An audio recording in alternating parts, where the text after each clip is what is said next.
Om Shanti 25/12/2022 revised मुरली 7/3/1993। मुरली title highest और holiest आत्मा की निशानियाँ। तो हाईएस्ट आत्मा की क्या निशानी है? हम महान आत्माएं हैं। हमारा जितना सबसे ऊंची पोजीशन कोई नहीं प्राप्त करता है, चाहे वह कोई भी आत्मा हो, चाहे कोई धर्मपिता की आत्माएं हो, चाहे कोई महान आत्मा हो। हम मुख्य वंशावली ब्राह्मण आत्माएं डायरेक्ट परमात्मा बाप अर्थात भगवान से पालना, पढ़ाई और सबसे अच्छी जीवन की श्रीमत लेने वाली आत्माएं हैं, इसलिए हम हाईएस्ट हैं। और अनादिकाल में भी परम धाम में हम भगवान के साथ रहती हैं, इसलिए हम हाईएस्ट हैं अनादिकाल में। और आदिकाल में इस धरती पर जब हम इस सृष्टि चक्र में आते हैं तो देव पद प्राप्त करते हैं। और देवता जीवन ही ऐसा जीवन है जहाँ तन मन धन जन चारों ही प्रकार की सब प्राप्तियाँ होती है, अर्थात हमें मिलती है। तो हमें ये बात हमेशा याद रखनी है कि हम दोनों कालों में हाईएस्ट हैं।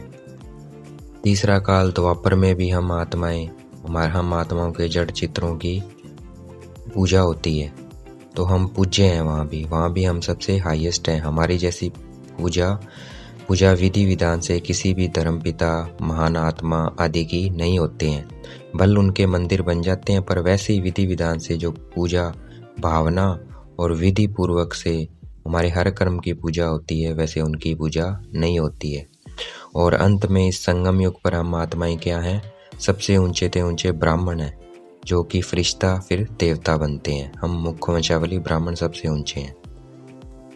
तो हम आत्माएं अनादि में भी हाईएस्ट हैं, आदि में भी हाईएस्ट हैं, मध्य में भी हाईएस्ट हैं और अंत में भी हाईएस्ट हैं। तो हमें ये रूहानी नशा रहना चाहिए, अभिमान नहीं लेकिन सम्मान का नशा रहना चाहिए। होलीएस्ट की निशानी है बल और आत्माएं पवित्र रहती हैं, परंतु हमारे इस समय ब्राह्मण जीवन की पवित्रता और फिर देवता जीवन की पवित्रता सबसे ऊंची है और न्यारी है, वैसी उनकी नहीं है।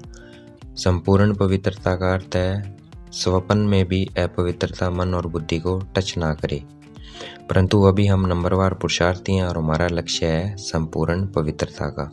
हमें इस ईश्वर ब्राह्मण जीवन में पवित्र रहना आसान है, क्योंकि हमारा साथी सर्वशक्तिमान बाप है, इसलिए मुश्किल असंभव भी संभव हो जाता है। हमारा हाईएस्ट लक्ष्य है ब्राह्मण सो फरिश्ता सो देवता बनना। जो मनसा वाचा कर्मणा इस हाईएस्ट लक्ष्य पर नहीं चलता है, वह चलता चलता त्रेता तक पहुंच जाता है। तो हमें अपना लक्ष्य हमेशा संपूर्ण पवित्रता का रखना है। हम हाईएस्ट इसलिए भी हैं क्योंकि हमारा शरीर और आत्मा दोनों पवित्र हैं। तो हमें हाईएस्ट भी हैं और हम होलीएस्ट भी हैं और हाईएस्ट भी हैं। अब हमें होलीएस्ट और हाईएस्ट बनना है, बाप के संग का रंग लगाना है। जितना हम बाप के संग का रंग लगाएंगे हम उतना होलीएस्ट बनते जाएंगे और हाईएस्ट बनते जाएंगे। हमें सिर्फ बाप के संग में रहना है, रंग होलीएस्ट और हाईएस्ट का अपने आप लगता जाएगा। हमें बाप दादा ने अपना साथी बनाया है, हमें हमेशा अपने कंपेनियन के साथ रहना है, कभी हम ब्राह्मणों को अकेला नहीं रहना है।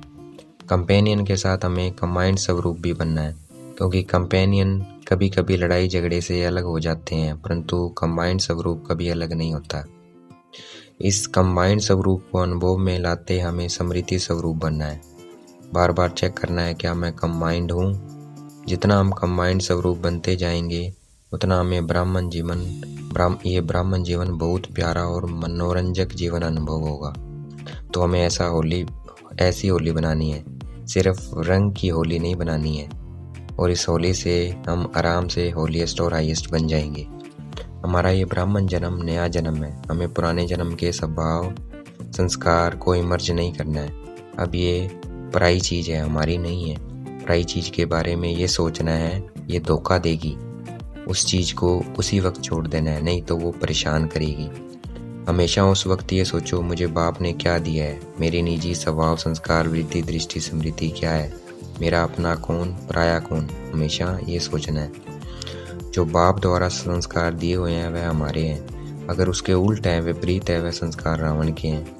मेरे नहीं पराए हैं, उन्हें मेरा कभी नहीं कहना है।